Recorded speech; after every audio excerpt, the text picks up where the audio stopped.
Hello student and welcome everyone. आज का हमारा टॉपिक है माइटोकॉन्ड्रिया। तो एक और सेल ऑर्गेनेल्स के साथ आज हम उपस्थित हुए हैं। इस प्रेजेंटेशन के माध्यम से आज हम माइटोकॉन्ड्रिया की संरचना एवं कार्यों का अध्ययन करेंगे। Mitochondria were first observe by Flemming and Kolliker in 1882। 1882 में माइटोकॉन्ड्रिया को सबसे पहले फ्लेमिंग और कोलिकर ने ऑब्जर्व किया। These organelles were first called bioblast by Altmann, और इस ऑर्गेनेल्स को सबसे पहले अल्टमान ने बायोब्लास्ट कहा था। Later the term mitochondria was introduced by Benda in 1898। फिर उसके बाद में 1898 में साइंटिस्ट बेंडा ने माइटोकॉन्ड्रिया टर्म इंट्रोड्यूस किया। The mitochondria are thread-like or granular cytoplasmic organelles. Thread-like mitochondria, जो thread-like और granular cytoplasmic organelles होते हैं, they contain many enzymes and coenzymes which are responsible for energy metabolism. और ये energy metabolism के लिए इसके अंदर बहुत सारे एंजाइम्स और कोएंजाइम्स होते हैं जो एनर्जी मेटाबॉलिज्म के लिए उत्तरदायी होते हैं। They are describe as the power house of the cell. अब चूंकि ये एनर्जी मेटाबॉलिज्म के लिए उत्तरदायी होते हैं, इसके पास एंजाइम्स भी है, कोएंजाइम्स भी है, इसलिए इसको power house of the cells के रूप में डिस्क्राइब किया जाता है। अब आते हैं shape and size of mitochondria. इसकी जो आकृति है, साइज है, ये अलग अलग होती है, अलग अलग सेल में अलग अलग होती है। और जहाँ पर ऊर्जा की आवश्यकता ज़्यादा होती है वहाँ पर ये ज़्यादा मात्रा में पाए जाते हैं, और ये प्लांट सेल में इनकी संख्या कम होती है, एनिमल सेल्स में इनकी संख्या ज़्यादा होती है। माइटोकॉन्ड्रिया की आकृति जो है बहुत ज़्यादा परिवर्तनशील होती है। कुछ ग्रेन्यूल्स के आकार के होते हैं, कुछ रॉड शेप होते हैं, कुछ स्पिंडल शेप होते हैं, कुछ रिंग के आकार के होते हैं। इस प्रकार से ये इनके शेप और साइज वेरी करते हैं, और साइटोप्लाज्म में ये बिखरी हुई अवस्था में उपस्थित रहते हैं। जो इनके नंबर्स हैं, तो नंबर्स जो है माइटोकॉन्ड्रिया का नंबर्स जो होता है वो भी जो इम्पोर्टेंट पार्ट होता है वो अलग अलग कोशिकाओं में अलग अलग होती है। जो जैसे कि एरियल रेस्पिरेशन जहाँ करते हैं जिस कोशिकाओं में, वहाँ इसकी ज़्यादा आवश्यकता होती है। अर्थात जिस जगह पर मेटाबॉलिज्म ज़्यादा होगा जिस सेल में, वहाँ ऊर्जा की आवश्यकता ज़्यादा होगी, तो वो माइटोकॉन्ड्रिया स्वाभाविक रूप से ऊर्जा का पावर हाउस है, ये ऊर्जा को रोकने वाला सेल ऑर्गेनेल्स है। तो वो उस जगह पर ज़्यादा होता है जहाँ पर मेटाबॉलिज्म सेल की ज़्यादा होती है, और जिस कोशिका में मेटाबॉलिज्म की क्रिया कम होती है वहाँ ये कम संख्या में पाए जाते हैं। इसलिए जैसे यकृत सेल है, माइटोकॉन्ड्रिया ज़्यादा पाई जाती है, किडनी सेल्स में ज़्यादा इनकी संख्या देखी जाती है। तो ये इसके नंबर्स जो है वो मेटाबॉलिज्म रेट के आधार पर होते हैं। अब लेते हैं अल्ट्रा स्ट्रक्चर ऑफ माइटोकॉन्ड्रिया।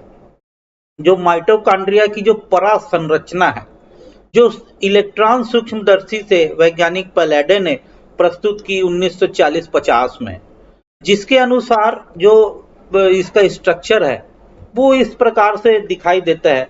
जो प्रत्येक माइटोकॉन्ड्रिया है वो दो झिल्ली मेम्ब्रेन से बना होता है, जिसको बोलते हैं द्विस्तरीय मेम्ब्रेन से बना होता है। एक बाहरी झिल्ली होती है जो कि लचीली होती है, और दूसरी होती है आंतरिक मेम्ब्रेन जिसमें कि उभार और प्रवर्ध पाए जाते हैं।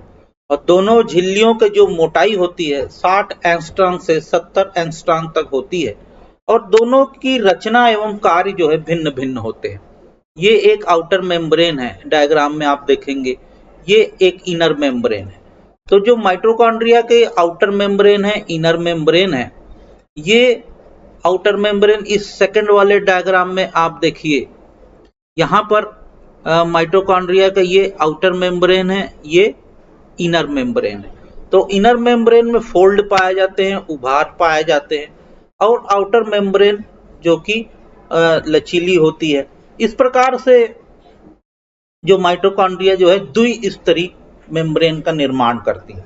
दोनों जो झिल्ली होती हैं के बीच की जगह को आउटर चेंबर या पेरी माइटोकॉन्ड्रियल स्पेस कहा जाता है। दोनों मेम्ब्रेन के जो बीच की जो जगह है, ये जो बीच की जो जगह है, इसको आउटर स्पेस, ये आउटर चेंबर कहा जाता है या पेरी माइटोकॉन्ड्रियल स्पेस कहते हैं। इसकी मोटाई जो होती है 40 एंगस्ट्रॉम से 70 एंगस्ट्रॉम तक होती है। इसमें एक प्रकार का पानी जैसा द्रव भरा होता है। इसके अंदर जो है एक प्रकार का पानी जैसा द्रव भरा होता है, और इसमें एडिनाइलेटेज काइनेज और न्यूक्लियोसाइटेज डाइफॉस्फोरकाइनेज एंजाइम्स भरे रहते हैं। तो इसके अंदर एंजाइम्स भरे रहते हैं जो कि आउटर चेंबर का निर्माण करते हैं। और आंतरिक झिल्ली द्वारा जो घिरे स्थान को, जो आंतरिक झिल्ली का जो स्थान है जो घेर के रखता है, उसको इनर चेंबर कहा जाता है। ये इनर चेंबर का निर्माण होता है। तो जैसे ही ये इनर चेंबर का ये निर्माण आंतरिक झिल्ली के द्वारा होता है, इसमें मैट्रिक्स भरा होता है। तो आंतरिक झिल्ली के अंदर ये देखिए यहाँ पर ये मैट्रिक्स भरा है। इस दूसरे वाले डायग्राम में भी ये देखिए आंतरिक झिल्ली के अंदर जो गैप बना है वहां पर मैट्रिक्स भरा है। मैट्रिक्स राइबोसोम, माइटोकॉन्ड्रियल डीएनए एवं आरएनए के कण, मैग्नीशियम तथा कैल्शियम के आयनों, एंजाइम और जटिल एंजाइम रहते हैं। मैट्रिक्स के अंदर ये सब पाए जाते हैं। यद्यपि माइटोकॉन्ड्रियल के मैट्रिक्स में सभी रचना उपस्थित नहीं रहती, परंतु कुछ कण सभी माइटोकॉन्ड्रिया में रहते हैं। मैट्रिक्स में जो महत्वपूर्ण एंजाइम्स जो पाए जाते हैं, मैट्रिक्स मतलब इनर मेम्ब्रेन के अंदर जो स्थान बनता है उसको मैट्रिक्स कहते हैं। उसमें जो इंपॉर्टेंट एंजाइम्स होते हैं वो जैसे आइसोसाइट्रेस और मैलेट डिहाइड्रोजिनेस और सिंथेसेस साइट्रेस, ये वसा अम्ल के ऑक्सीकरण के एंजाइम्स इत्यादि ये वहां पर उपस्थित रहते हैं मैट्रिक्स के अंदर। इसके अलावा जो आंतरिक झिल्ली में जो आंतरिक जो मेम्ब्रेन है में श्वसन श्रृंखला के एंजाइम्स भी उपस्थित रहते हैं। जो रेस्पिरेटरी चैन के जो एंजाइम्स हैं वो भी यहाँ पर उपस्थित रहते हैं। आंतरिक झिल्ली में उंगली जैसा उभार होता है। ये उंगलियों के समान जो प्रवर्ध आप देख रहे हैं आंतरिक झिल्ली में, ये देखिए यहाँ पर इस डायग्राम में देखिए सेकंड वाले में ये क्लियर है। ये यहाँ पर उंगलियों के समान प्रवर्ध दिखाई दे रहा है। इसको हम कहते हैं क्रिस्टी, इसको कहा जाता है, इसको क्रिस्टी कहा जाता है। इनके बीच की जगह को इंटरक्रिस्टल जगह एवं अंदर की जगह को इंट्राक्रिस्टल जगह कहते हैं। तो इंटरक्रिस्टियल जगह जो होती है इस दो क्रिस्टी के बीच की जगह को कहा जाता है, और इसके अंदर भी जगह होती है और दोनों क्रिस्टी के बीच की भी जगह होती है।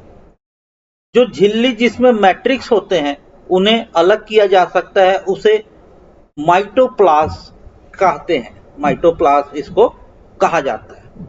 आंतरिक झिल्ली में कुल माइटोकॉन्ड्रियल प्रोटीन का 60% भाग और लिपिड का 20% भाग रहता है। यह विभिन्न आयनों के परिवहन से जुड़ा होता है, जैसे सोडियम, कैल्शियम, फास्फेट इत्यादि। और जो बाहरी जो मेम्ब्रेन है, आउटर मेम्ब्रेन जो होता है, वो मटेरियल को फ्रीली आने जाने की अनुमति प्रदान करती है। माइटोकॉन्ड्रिया की जो बाहरी मेम्ब्रेन है मटेरियल को फ्रीली आने जाने की अनुमति प्रदान करती है, लेकिन जो इनर मेम्ब्रेन है ये सेलेक्टिव परमिएबल होती है। ये काफी इंपॉर्टेंट पार्ट है कि सेलेक्टिव परमिएबल मेम्ब्रेन होती है, जो किसी भी मटेरियल को आने जाने नहीं देती। वो सेलेक्ट करती है कि कौन सा मटेरियल माइटोकॉन्ड्रिया से बाहर निकलेगा और कौन सा मटेरियल माइटोकॉन्ड्रिया के अंदर आएगा। ये इनर मेम्ब्रेन का इंपॉर्टेंट फंक्शन होता है, कार्य होता है। आंतरिक झिल्ली की अपेक्षा बाह्य झिल्ली में अधिक कोलेस्ट्रॉल और फॉस्फोलिपिड तथा लगभग कुछ साइटोकॉन्ड्रियल प्रोटीन का 10% भाग होता है। इसमें अनेक एंजाइम्स होते हैं जैसे मोनोएमाइलेज, ऑक्सीडेज, साइटोक्रोम इत्यादि जो है ये एंजाइम्स इसमें उपस्थित होते हैं। माइटोकॉन्ड्रियल जो पार्टिकल होते हैं बाह्य एवं आंतरिक झिल्ली से संबंध होते हैं। तो बाह्य झिल्ली में भी माइटोकॉन्ड्रियल पार्टिकल होते हैं, आंतरिक झिल्ली में भी माइटोकॉन्ड्रियल पार्टिकल होते हैं। आंतरिक झिल्ली के भीतरी भाग में भी छोटे कण पाए जाते हैं। छोटे छोटे कण जो है आंतरिक झिल्ली के भाग में भी पाए जाते हैं। और जो माइटोकॉन्ड्रियल डीएनए जो होता है वो स्वतंत्र डीएनए होता है। इसमें माइटोकॉन्ड्रिया में डीएनए होता है, ये स्वतंत्र डीएनए होता है, ये अपने आप डिवाइड होता है। और माइटोकॉन्ड्रियल डीएनए में गुआनिन, साइटोसिन की मात्रा अधिक पाई जाती है। गुआनिन और साइटोसिन माइटोकॉन्ड्रियल डीएनए में ज्यादा पाए जाते हैं और लगभग सभी प्रकार के, तीनों प्रकार के इसमें आरएनए उपस्थित होते हैं। तो इस प्रकार ये जो है ये था अल्ट्रा स्ट्रक्चर ऑफ माइटोकॉन्ड्रिया, जिसमें कि हमने देखा कि ये दुई लेयर स्ट्रक्चर है माइटोकॉन्ड्रिया का। आउटर मेम्ब्रेन है, इनर मेम्ब्रेन है। आउटर मेम्ब्रेन का अपना अलग कार्य है, इनर मेम्ब्रेन का अपना अलग कार्य है। अब लेते हैं फंक्शन ऑफ माइटोकॉन्ड्रिया। इसमें सबसे पहला भाग आता है प्रोटीन सिंथेसिस का। प्रोटीन सिंथेसिस इंपॉर्टेंट पार्ट है। जो माइटोकॉन्ड्रिया में डीएनए होता है वो प्रोटीन सिंथेसिस के भाग को संपन्न कराता है। माइटोकॉन्ड्रिया के लगभग 5 से 10% जो प्रोटीन माइटोकॉन्ड्रियल जीनोम में संश्लेषित होते हैं। माइटोकॉन्ड्रिया एटीपेस की उप इकाइयों रिडेक्सेस के कुछ हिस्सों और साइटोक्रोम ऑक्सीडेज की 3 सब यूनिट का संश्लेषण करते हैं। इस प्रकार ये माइटोकॉन्ड्रिया जो है प्रोटीन सिंथेसिस में भाग लेता है। सेकंड इसका फंक्शन है यूरिया साइकिल। इस चक्र में यूरिया को संश्लेषित किया जाता है। जो यूरिया है यूरिया साइकिल में संश्लेषित किया जाता है। और जो यूरिया चक्र का जो पहला चक्र है, पहला जो चरण है जो कि आर्थिनिन को साइट्रॉल में परिवर्तित करता है, वो माइटोकॉन्ड्रिया में होता है। इस प्रकार ये यूरिया साइकिल में मदद करता है। फिर कैल्शियम एक्यूमुलेशन, ये माइटोकॉन्ड्रिया का बहुत ही महत्वपूर्ण कार्य में से एक है। Accumulation of cations such as calcium normal value की तुलना में कैल्शियम कई बार माइटोकॉन्ड्रिया में जमा हो सकते हैं। नॉर्मल वैल्यू से भी ज्यादा कैल्शियम जो है माइटोकॉन्ड्रिया में जमा हो सकते हैं। ये कैल्शियम एक्यूमुलेशन है। कैल्शियम के साथ फास्फेट भी अंदर प्रवेश कर जाते हैं। कैल्शियम के साथ फास्फेट भी अंदर प्रवेश कर जाते हैं। यह प्रक्रिया कब होती है? Usually this process occur in the osteoblast during the formation of bone. जब बोन की बनने की प्रक्रिया होती है तब ऑस्टियोब्लास्ट के समय ये कैल्शियम एक्यूमुलेशन की प्रक्रिया होती है। फिर है सिंथेसिस ऑफ स्टेरॉयड हार्मोन। ये माइटोकॉन्ड्रिया भी स्टेरॉयड हार्मोन का सिंथेसिस करता है। कोलेस्ट्रॉल के स्टेरॉयड हार्मोन के बदलने की प्रारंभिक प्रक्रिया में जो एड्रिनल कॉर्टेक्स में होती है, जब कोलेस्ट्रॉल स्टेरॉयड हार्मोन में बदलने की प्रक्रिया जब होती है तब ये एड्रिनल कॉर्टेक्स में होती है, वो माइटोकॉन्ड्रियल एंजाइम द्वारा उत्प्रेरित किया जाता है। तो इस प्रकार ये सिंथेसिस ऑफ स्टेरॉयड हार्मोन करता है। फिर उसके बाद है थर्मोजेनेसिस। थर्मोजेनेसिस के प्रोसेस में क्या होता है, जैसे यंग मैमल्स हैं या कोई जैसे चमगादड़ है, ऐसे हिबरनेटिंग मैमल्स हैं, उनके चेस्ट रीजन में, उसके छाती के जगह में एक विशेष ऊतक होता है। इसमें ब्राउन फैट कहते हैं। ये स्पेशल जो टिश्यूज है उसको ब्राउन फैट कहा जाता है। इसमें व्यापक संवहनीकरण और कई माइटोकॉन्ड्रियल पाए जाते हैं। इस जो फैट होता है ब्राउन फैट में, चेस्ट में जो ऊतक है वो ब्राउन फैट कहलाता है। उसमें बहुत सारे माइटोकॉन्ड्रिया पाए जाते हैं और व्यापक संवहनीकरण होता है। यह एक स्वचालित भट्टी के रूप में कार्य करता है। इसमें काफी एनर्जी होती है और ऑटोमेटिक चलने वाली भट्टी के रूप में ये कार्य करता है। अत्यधिक गर्मी होती और गर्मी उत्पन्न करता है। यहाँ माइटोकॉन्ड्रिया जो है एटीपी को संश्लेषित करने के बजाय ऊर्जा गर्मी निकालता है। एटीपी को ये संश्लेषित यहाँ पर नहीं करता, बल्कि ऊर्जा गर्मी के रूप में ये निकालते हैं। तो ये थर्मोजेनेसिस माइटोकॉन्ड्रिया का एक इंपॉर्टेंट कार्य है। उसके बाद है सेल रेस्पिरेशन। माइटोकॉन्ड्रिया कोशिका के श्वसन में मदद करते हैं। सेल के रेस्पिरेशन में माइटोकॉन्ड्रिया जो है हेल्प करते हैं, इसलिए इसे रेस्पिरेटरी सेंटर भी कहा जाता है। श्वसन का केंद्र भी इसको कहा जाता है। ये विभिन्न खाद्य पदार्थ जैसे प्रोटीन, कार्बोहाइड्रेट, फैट के ऑक्सीकरण करने में मदद करता है। प्रोटीन, कार्बोहाइड्रेट, फैट का जो ऑक्सीडेशन होता है, इसमें माइटोकॉन्ड्रिया जो है हेल्प करता है, काफी बढ़ चढ़कर हिस्सा लेता है। इस ऑक्सीडेशन की प्रक्रिया में क्या होता है, खाद्य पदार्थ द्वारा कार्बन डाइऑक्साइड, पानी के साथ में ऊर्जा निकाली जाती है और इस ऊर्जा को माइटोकॉन्ड्रिया द्वारा सिंथेसिस कर लिया जाता है, जो एटीपी के रूप में स्टोर हो जाती है। इसलिए इसे power house of the cell कहा जाता है। और ये एटीपी जैसे ही माइटोकॉन्ड्रिया में स्टोर हो गई तो वो ऊर्जा का एक रूप है और ये पावर हाउस के रूप में इसको जाना जाता है। सेल रेस्पिरेशन जो है कई चरणों में होते हैं, जैसे glycolysis, electron transport system, Krebs cycle इत्यादि। ये इसके सेल साइकिल के, सेल रेस्पिरेशन के चक्र हैं। फिर सातवां आता है एनर्जी सप्लाई। माइटोकॉन्ड्रिया जो है एनर्जी की सप्लाई भी करता है। ऊर्जा चूंकि इसमें स्टोर है तो एनर्जी की सप्लाई करता है। वो कैसे करता है? माइटोकॉन्ड्रिया कोशिका का ऊर्जा संयंत्र होता है, जो कि ऊर्जा का एनर्जी प्लांट है। तो एनर्जी स्टोर है तो एनर्जी प्लांट के रूप में हम इसको कह सकते हैं। यह ऊर्जा समृद्ध यौगिक एटीपी का संश्लेषण करता है। एटीपी जो समृद्ध ऊर्जा का समृद्ध यौगिक है, उसको ये संश्लेषित करता है, स्टोर करके रखता है और यह माइटोकॉन्ड्रिया में जाके एटीपी जमा हो जाती है। जब किसी साइट को ऊर्जा की आवश्यकता होती है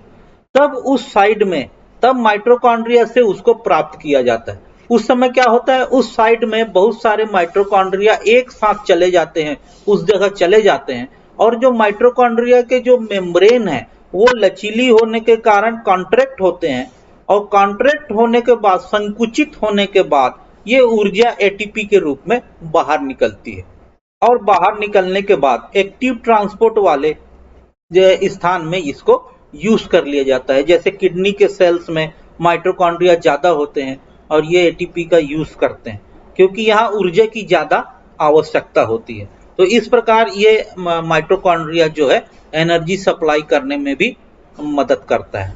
तो आज हमने इस वीडियो के माध्यम से माइटोकॉन्ड्रिया सेल ऑर्गेनेल्स के स्ट्रक्चर और फंक्शन का अध्ययन किया। Thanks for watching. Thank you.